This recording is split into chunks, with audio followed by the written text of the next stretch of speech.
तैयारियां कर रही है, कई तरह की सियासी वार पलटवार भी होते हैं। आपकी क्या तैयारी है चुनाव को लेकर के? कुछ विशेष प्रावधान आपने किए हैं? अभी हमारी ऑल इंडिया कांग्रेस कमेटी में दिल्ली में मीटिंग हुई आदरणीय मल्लिकार्जुन खड़गा जी के निर्देश पर। और उसमें हमारे राष्ट्रीय अध्यक्ष डॉक्टर सुनील पंवार जी और तमाम लोगों ने हमने ये एक कंक्लूजन निकाला कि हम लोगों को निकाय चुनाव पंचायती राज के चुनाव से पहले जनप्रतिनिधियों को एक प्रॉपर गाइडलाइन देनी चाहिए। उन्हें ज़मीन से जुड़ने का जो इंस्ट्रूमेंट है वो हमें बताना चाहिए और वो किन मुद्दों के साथ में जाए। हम पूरी तैयारी के साथ उतरे। पीसीसी प्रेसिडेंट आदरणीय गोविंद सिंह डोटासरा जी से डिस्कशन से और उनका बहुत बड़ा इंटरेस्ट है इस क्षेत्र में। हमने 28 जनवरी को जयपुर के बिरला ऑडिटोरियम में एक कार्यशाला रखी है, पंचायती राज सशक्तिकरण कार्यशाला। और इसमें हम तमाम उन लोगों को जो चुनाव लड़ चुके हैं, जो चुनाव लड़ने के इच्छुक है पंचायती राज और निकायों के, उनको हम बुला रहे हैं। और उसमें एक बहुत ही रणनीति तैयार की है कि हमको चुनाव में जाने से पहले कैसे हम जाएं और उसमें जो मुद्दे हैं आज के, विशेषकर हम मनरेगा के मुद्दों को, महिलाओं के मुद्दों को, किसानों के मुद्दों से कैसे कनेक्शन बनाए, उस पर हम व्यापक चर्चा भी करेंगे। और हमने इसकी एक स्ट्रेटजी भी बना रखी है इस पूरे मुद्दे पर। तो जो जयपुर का बिरला ऑडिटोरियम का जो 28 जनवरी का जो प्रोग्राम है, उसमें हम रूपरेखा को तय करेंगे। उसमें हमारे तमाम शीर्ष नेतृत्व भी आ रहा है।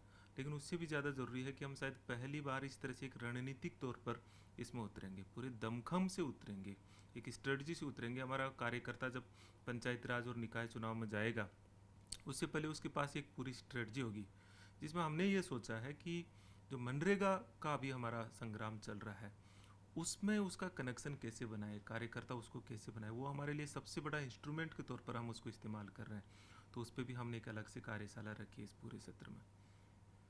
अब क्या आंकड़े कह रहे हैं अभी जो वर्तमान स्थिति है, कितने पदों पर चुनाव होने हैं और क्या संभावित वो है? क्योंकि एक तरफ वन स्टेट वन इलेक्शन की बात होती है, दूसरी तरफ जो है तैयारियां बड़ी पेचीदा हो जाती हैं।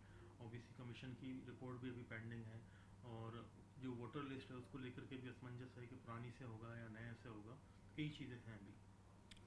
पहली बात तो बहुत स्पष्ट है अनुच्छेद 243 ई में और यू में कि 5 साल खत्म होने से पहले चुनाव हो, उनका कार्यकाल खत्म होने से। फिर सुप्रीम कोर्ट की गाइडलाइन आ गई कि 15 अप्रैल से पहले हो। और इससे भी बड़ी बात है कि अगर 31 मार्च से पहले चुनाव नहीं हुए तो राजस्थान के जनता के 3,000 करोड़ रुपए जो हमें केंद्रीय वित्त आयोग से मिलने वाले हैं वो रुक जाएगी, वो नहीं मिल पाएंगे, फिर वो लैप्स होंगे। तो सबसे बड़ी तो ये है कि सरकार अब करवाएगी। मुझे नहीं लगता कि अगर सरकार प्रदेश की जनता का 3,000 करोड़ रुपए भी नहीं देख रही और सुप्रीम कोर्ट की गाइडलाइन भी नहीं देख रही, तो फिर तो बहुत बहुत ही मतलब इसका ये होगा कि फिर इस संविधान की परवाही नहीं करती है। लेकिन फिर भी मुझे तो ऐसा ही है कि अब सरकार को करवाना चाहिए। मार्च में शायद चुनाव होंगे होंगे, अप्रैल 15 अप्रैल तक तो होना ही चाहिए।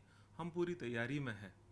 और जहाँ तक ओबीसी कमीशन की है, तो वो रिपोर्ट बहुत पहले हो गया उसका गठन। अब वो केवल और केवल उसकी रिपोर्ट कोई मायना नहीं रखती है। वो मुझे लगता है कि वो रिपोर्ट जो होगी वो केवल इनके इशारे पे लेट हो रही है।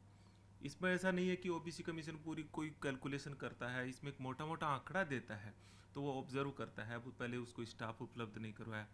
तो हमारी तैयारी तो पूरी तरह से है। सरकार की अगर इच्छा शक्ति नहीं है, या सरकार इच्छा शक्ति तो क्या, सरकार शायद मुझे लगता है बीजेपी डर रही है निकाय और पंचायत चुनाव से, इसलिए वो चुनाव से भाग रही है। क्योंकि उसे लगता है कि इससे एक भजन लाल जी की सरकार के खिलाफ एक ज़बरदस्त नैरेटिव बन सकता है। तो ये एक वजह हो सकती है, बाकी उनको पता है कि वो क्यों कर रहे हैं। जहाँ तक डिलिमिटेशन की है, डिलिमिटेशन नई जनगणना के बाद ही होता है।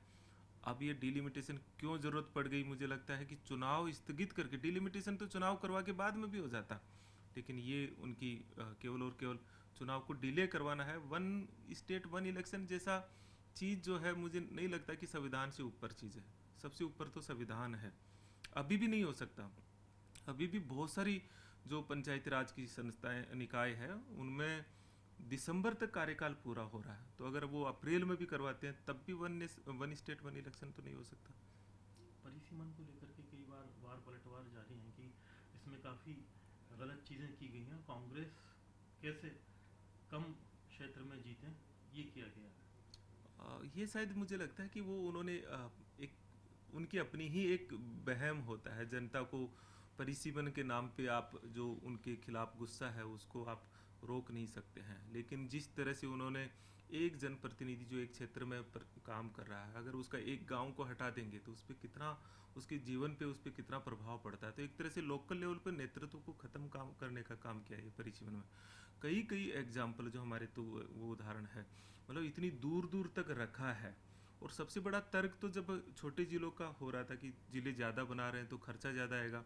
अब आप इतनी ग्राम पंचायतें बनाओगे, इतनी पंचायत समिति बनाओगे तो उससे कैसे बेनिफिट हो सकता है, क्योंकि उसके निर्माण नहीं है, उस निर्माण के अंदर बहुत सारा एडमिनिस्ट्रेटिव खर्चा होता है, इंफ्रास्ट्रक्चर का खर्चा होता है, लगभग 7 से 8 हज़ार करोड़ रुपए का खर्चा आएगा। वो कोई ऐसा तो है नहीं कि कोई सरकार का, वो जनता का ही पैसा होता है। तो कुल मिलाकर के केवल इस चीज़ को डिले करने का, और अगर बीजेपी का चरित्र भी देखेंगे तो ये विकेंद्रीकरण और स्वराज की अवधारणा के हमेशा से खिलाफ रहे हैं। इनकी पार्टी का सिस्टम भी सेंट्रलाइज्ड है और वो उनके चरित्र में भी दिखाई देता है।